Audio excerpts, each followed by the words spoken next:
Parce que si je me trompe pas, vous avez fait Hippocagne-Cagne, c'est Oui. ça? Vous aviez, préparé le concours pour l'ENS, l'École normale supérieure.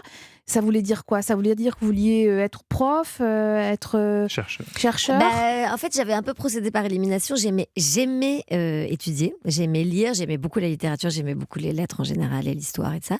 Et par ailleurs, j'étais nulle dans le reste, hein. On parlait de chimie tout à l'heure et de physique, avec, Alex de Avec Tarlet. celle, ouais. C'est une catastrophe. Moi, j'ai toujours eu les pires notes et tout ça, mathématiques et tout. C'était vraiment une partie de mon cerveau qui était, anesthésiée.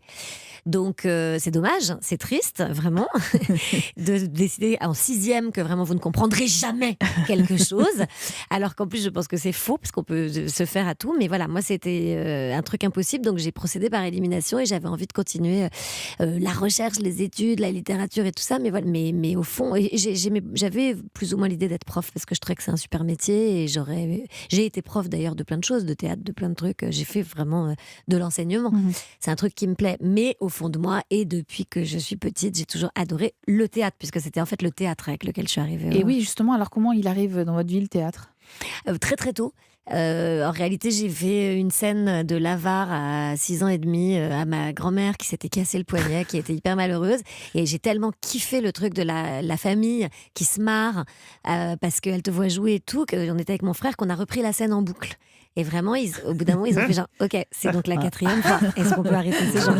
Stop, bande d'enfants, laissez-nous prendre ce thé, en fait, c'est insupportable. Et moi, je voulais plus m'arrêter de faire cette scène en boucle. Et quelques mois plus tard, ma mère m'a emmenée voir l'avare.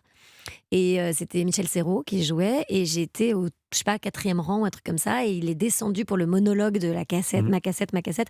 Harpagon et descend, donc Michel Serrault, et passe dans les rangées. C'était une mise en scène où il passait dans les rangs, et il est passé devant moi.